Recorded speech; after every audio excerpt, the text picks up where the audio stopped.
She was a native of Reno, Nevada that was in Tinseltown in the late 1940s and early 1950s with ambitions of becoming the queen of the Westerns.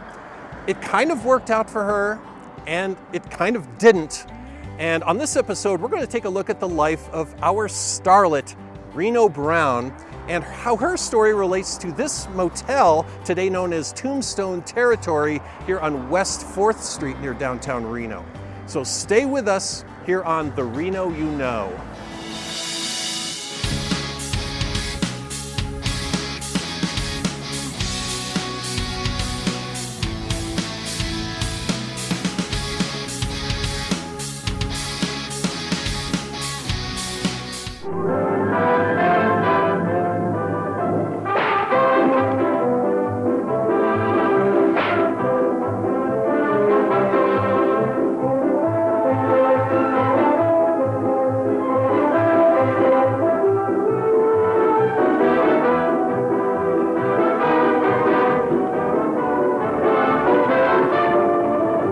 Rustlers are stealing my cattle. If you two want some target practice, we can sure use your help. Sure, miss. Glad to lend a hand. Follow me.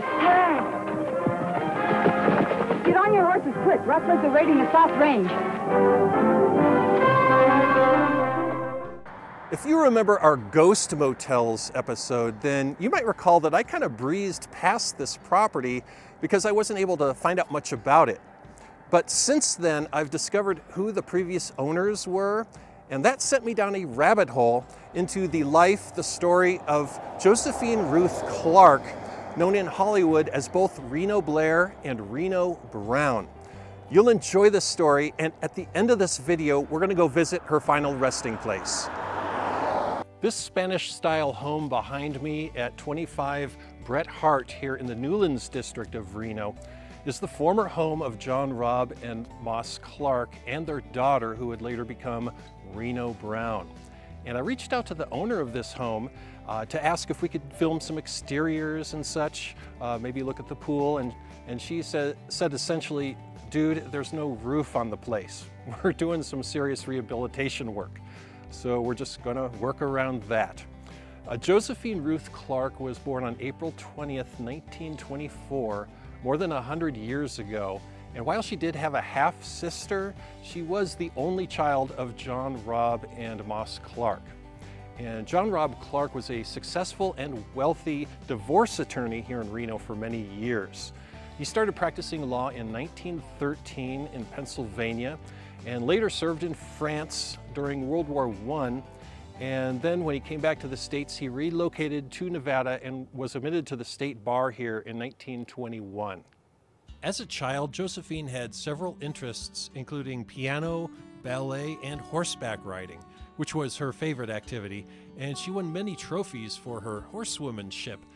She attended the St. Thomas Catholic School here in Reno, and for high school, she went to the Dominican convent in San Rafael, California.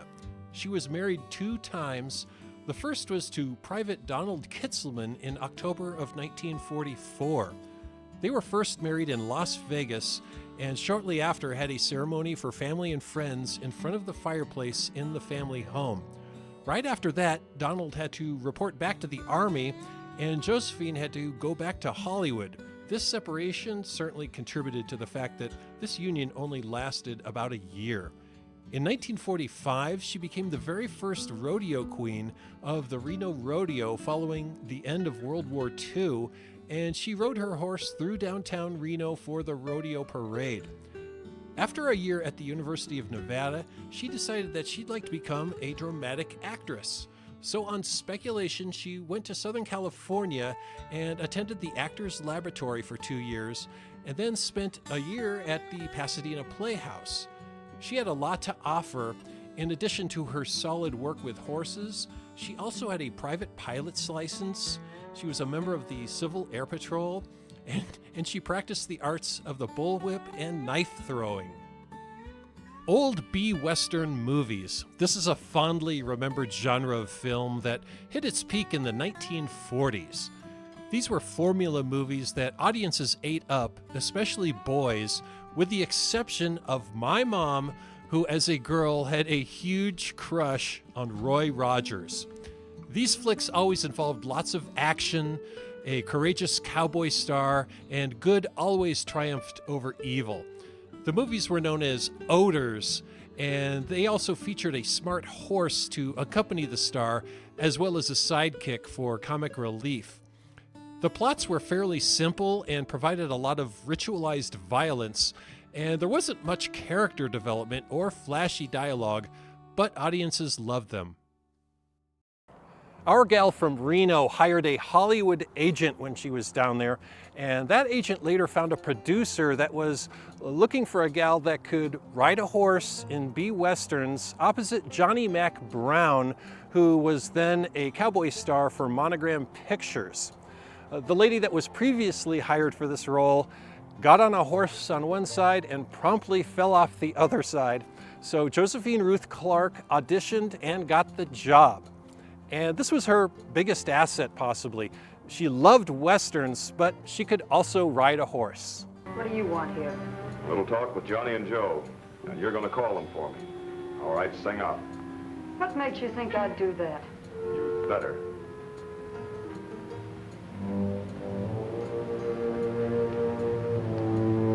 Johnny, Joe, wait a minute.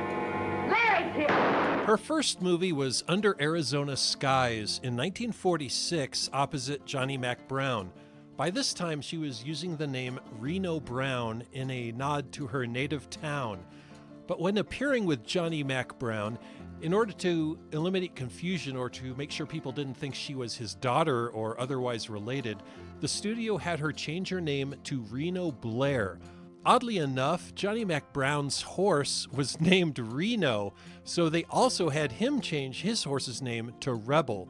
Later in mid-career, she would change it back to Reno Brown.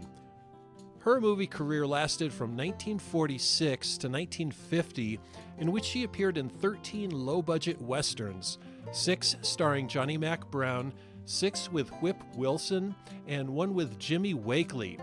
Some of the features that she appeared in were Riders of the Dusk, Rangeland, Fence Riders, Shadows of the West, and West of El Dorado.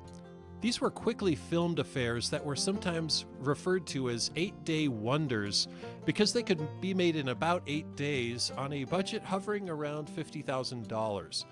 Johnny Mack Brown would appear in 160 mostly Western movies in his 40-year career. Whip Wilson, whose real name was Roland Myers, played a character that would carry and use a bullwhip as opposed to a gun. And Jimmy Wakely was one of the last vocalists to make it in the movies as a singing cowboy. Reno's father was her biggest fan, and he helped her out financially in order to get a foothold in the business and to become the queen of the westerns. And he took care of her expenses and also bought her a ritzy house in Laurel Canyon. He bought her a private plane, a $6,000 Palomino she named Major, a closet full of glamorous Western wear, and cars, amongst other things. And he also set up for her a fan club, which later topped out at 5,000 members. And if you have not yet subscribed to our channel, please subscribe. That simply means better content for you down the road. And also, if you would be so kind to click the like button when you're done with the video. Thank you. John Robb also financed 2 projects in the recording business to help her get noticed. One was a record called My Sweet Little Girl from Nevada, backed with My Palomino and I. This was pretty much a publicity stunt, since although her name appears on the record itself, she does not sing or perform on it.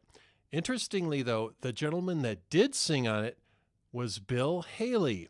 That's right, singing Western music as Bill Haley and the Saddlemen before hitting it big as one of the founders of early rock and roll as Bill Haley and his Comets.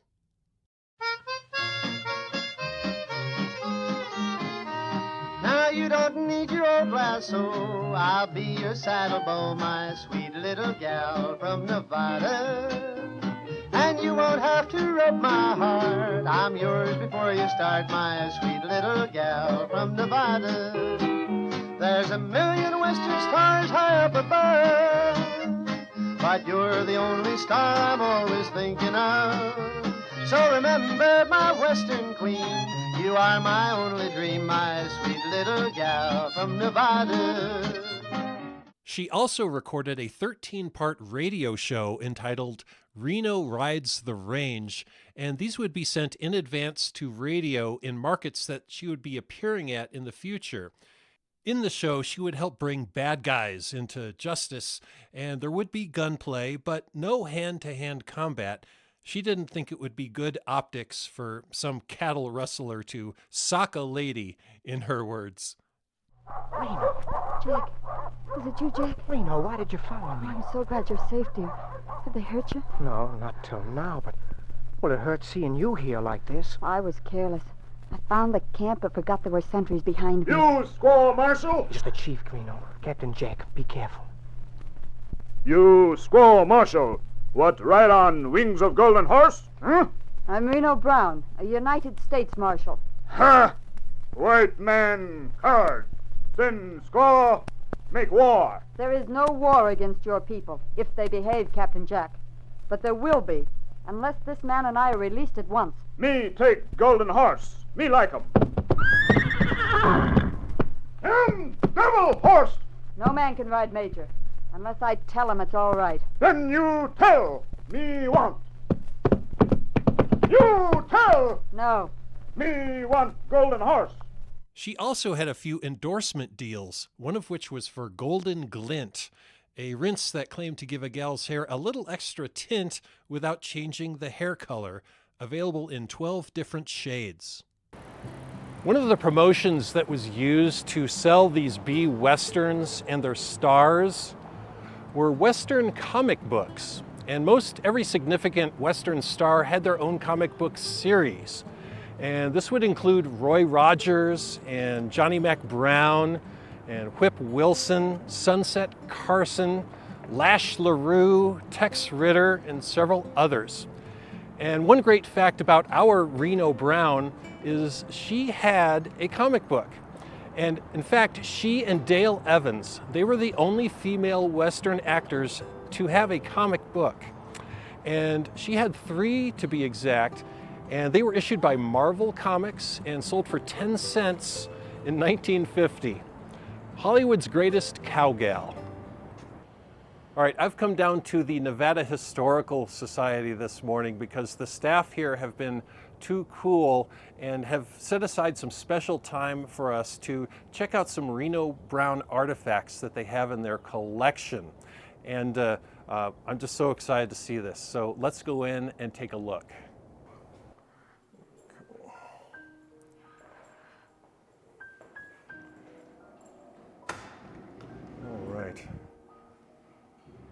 The Historical Society is under construction right now. The museum's closed for the foreseeable future. So it's kind of chaotic here, but oh my gosh, look what they set aside for us. Here's her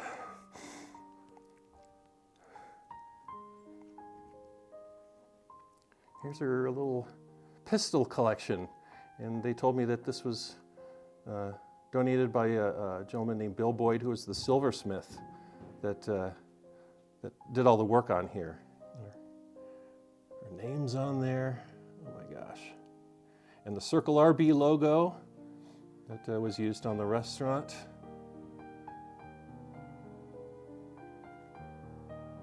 That is super cool. All right, I am super excited to see this little comic book.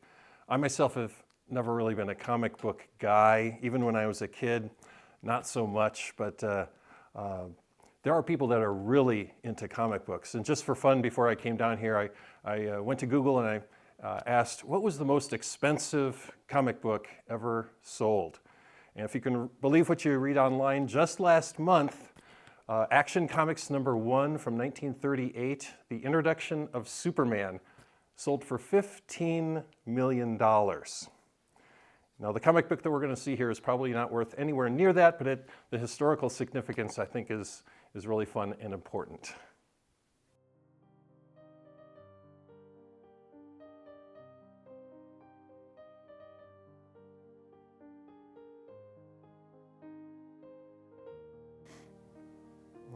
right here it is. I thought it would be a smaller comic book than it actually is in real life. And some of the comic books had just artwork on the cover, and some of them had photographs. And this is actually all of Reno Brown's comic books had photographs on the cover, and then they went to, of course, comic artwork inside. And there were advertisements for 1950s stuff for the kids. And they just tell a little Western story inside here. And it wasn't all Reno Brown, and there would be one of her stories, and then they'd cut to a secondary story. There's popsicles, fudgesicles, they still had those back in 1950. And here's one of the alternative stories, Life on the Lazy X. I don't know who these characters are, but, well, there's Reno right there, so she's in this one as well. So cool to see an original.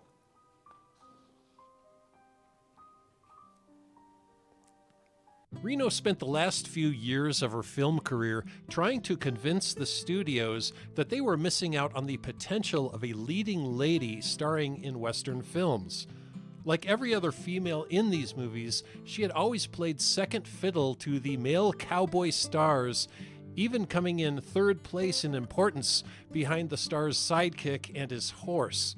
She believed that there was a market for a female lead, although it would be a challenge in 1950s America to accept the idea of a badass lady bringing down the hammer of the law onto cattle rustlers, bank robbers, and other bad guys.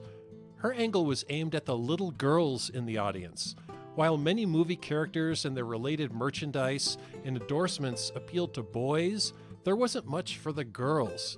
She was sure that she'd be able to bring the action and was planning on a television series to prove the point, which she hoped would result in a movie deal.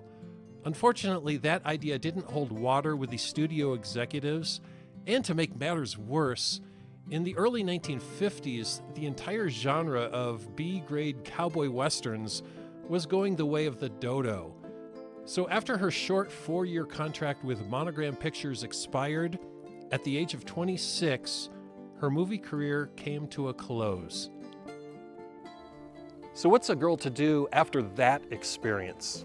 Sometime after her last movie, she returned to Reno and moved back in with her folks.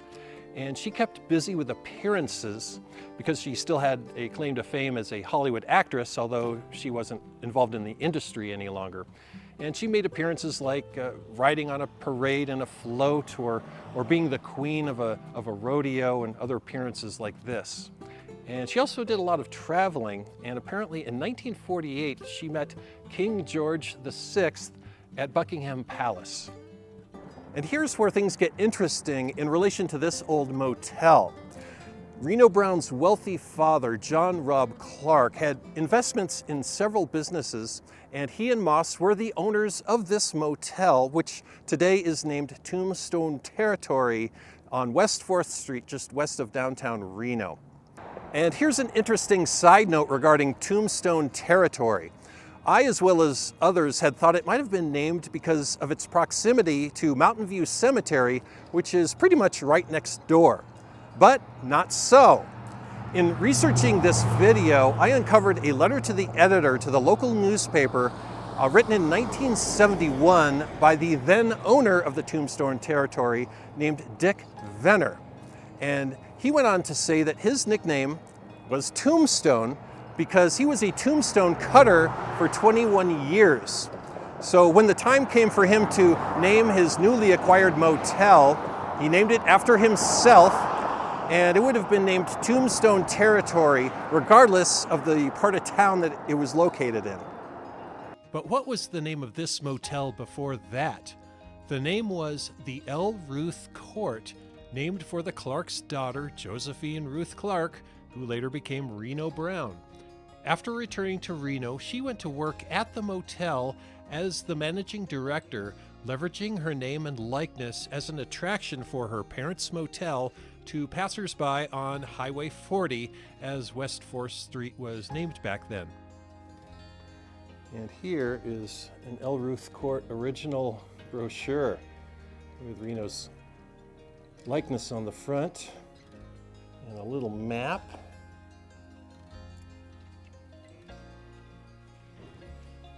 And there's a photo I have not yet seen of the old LaRue. Oh, and there's their rates. Summer rates, one person $5 and up. Winter rates, one person $4 to $5. How cool is that?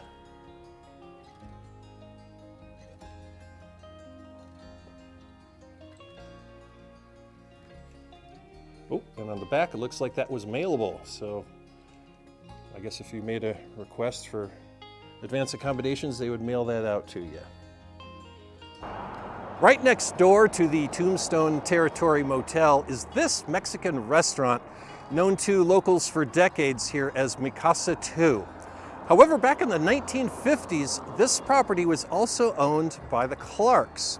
And back then, this was known as the Circle RB Lodge, named by proud parents in honor of their famous daughter, Reno Brown.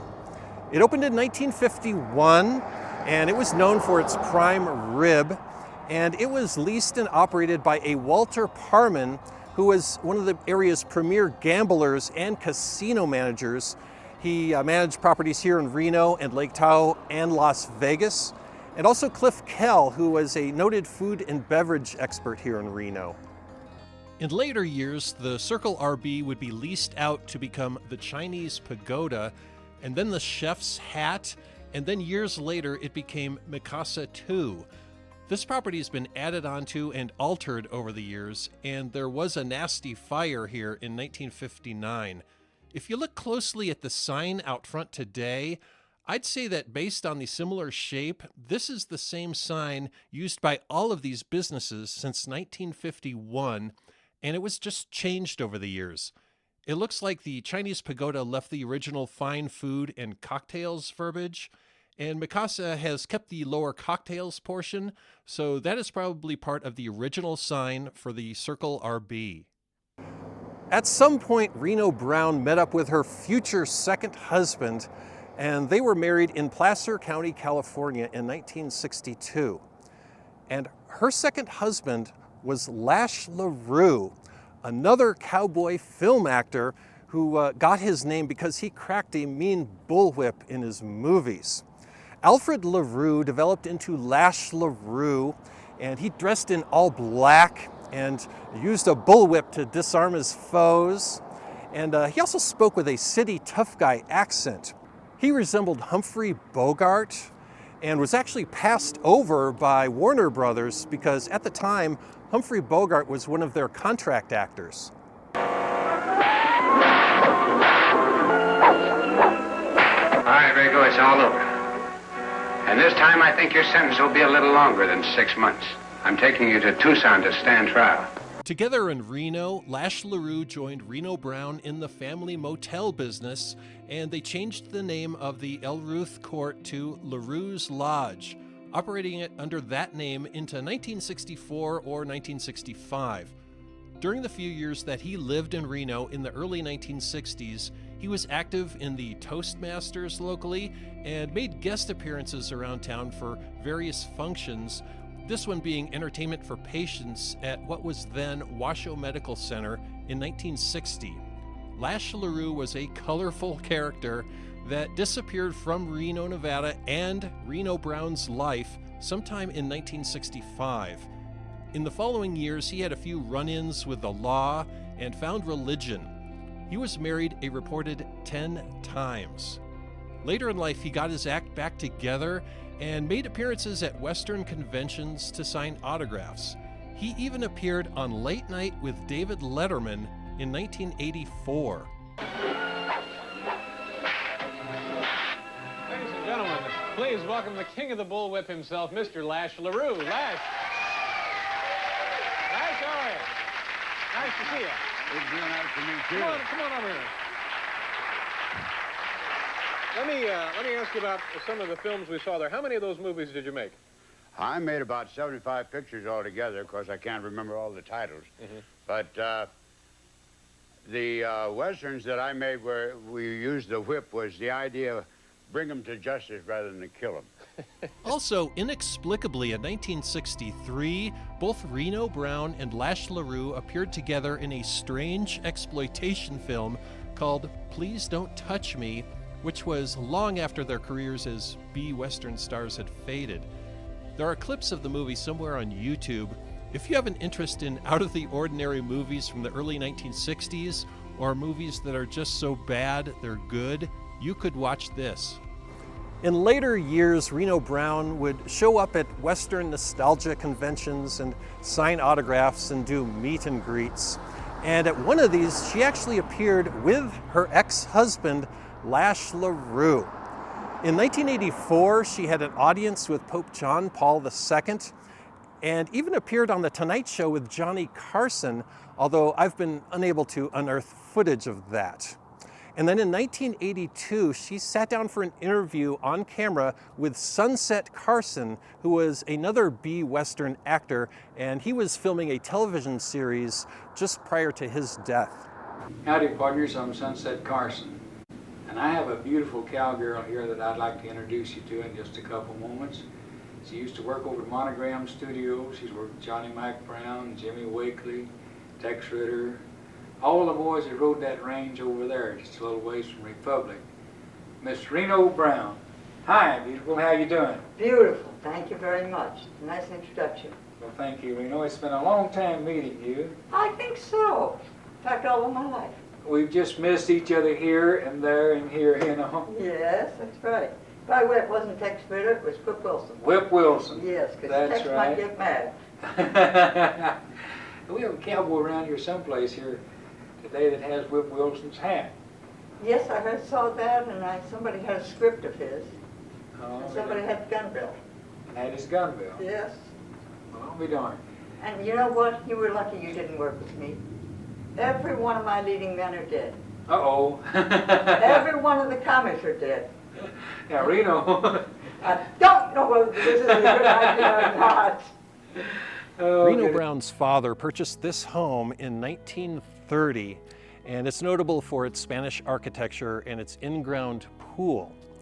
And about 10 years ago from the date of this filming, this home was on a home tour for the Historic Reno Preservation Society, and on that day the public could go through for a tour. And according to the former owner, Mary Conklin, one day in about 1989, an interesting looking little old lady knocked on the door here one afternoon, and it was Josephine Ruth Clark, Reno Brown, and she introduced herself as the little girl that had grown up in that house. And she was invited in, and she shared stories and showed off photographs that she had brought with her. And she was fairly ill at that time, and it's very possible that she just wanted to see her childhood home once more. Both Reno Brown and Lash LaRue lived into the 1990s. Lash LaRue passed away in 1996, and Josephine Ruth Clark, aka Reno Brown, passed away in 1991 from cancer. Let's go take a visit with her. All right, we made it up here to Mountain View Cemetery in the hills above downtown Reno, Nevada. And in this whole big, expansive cemetery, the groundspeople have chosen to set up work on sprinklers right where we need to film. So, oh well, we're just going to work around them. So we're going to go over here to the Clark family plot. And I came out here last week to scout it, so I know exactly where it is. We're just going to step over the sprinkler trench here. And this is the final resting place of John Robb and Moss Matilda Clark, Reno Brown's parents. And he passed away in 1970, and she passed away in 1958. Man, I'm not as limber as I used to be getting down on the ground like this. This is the final resting place of Josephine Ruth Clark, and it's not a very elaborate marker. It would have been cool if, maybe under her name someone put in quotes, Reno Brown, but that didn't happen, and that's okay. She passed away in 1991 without a spouse. She never had children, so she probably had a quiet end of her life. I don't know who took care of her affairs and all of this at the end. But regardless, here she rests at Mountain View Cemetery here in Reno.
All right, thanks for hanging out to the end of this video. I sure appreciate your time.